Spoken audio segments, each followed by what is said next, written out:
ഒരു മനുഷ്യനെ, നിരപരാധിയായ ഒരു മനുഷ്യനെ ഒരാൾ കൊന്നു കഴിഞ്ഞാൽ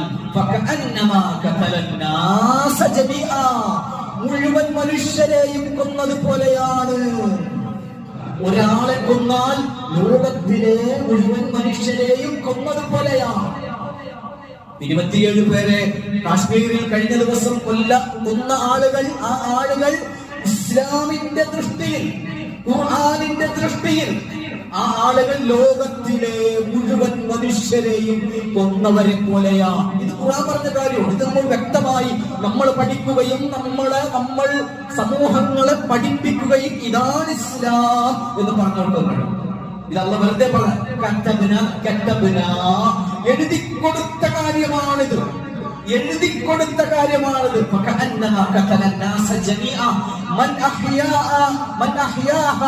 ഒരാൾക്ക് ജീവിതം കൊടുത്താൽ, ഒരാൾക്ക് ജീവിതം കൊടുത്താൽ, ഒരാളെ ജീവിപ്പിച്ചാൽ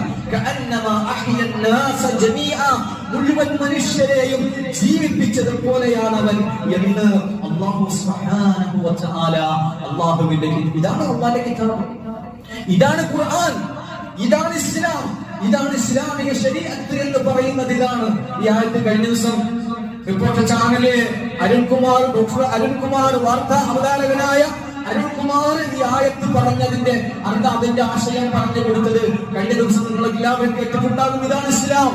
വിശുദ്ധ ഖുർആൻ 5-ാം അധ്യായം സൂറത്തുൽ മാഇദ 32-ാം ആയത്ത് ഞാനൊന്ന് ഓർമ്മിപ്പിക്കാം. വല്ലവനും ഒരാളെ കൊലപ്പെടുത്തിയാൽ അത് മനുഷ്യരെ മുഴുവൻ കൊലപ്പെടുത്തിയതിന് തുല്യമാകുന്നു. ഒരാളുടെ ജീവൻ വല്ലവനും രക്ഷിച്ചാൽ അത് മനുഷ്യരുടെ മുഴുവൻ ജീവൻ രക്ഷിച്ചതിന് തുല്യമാണ്.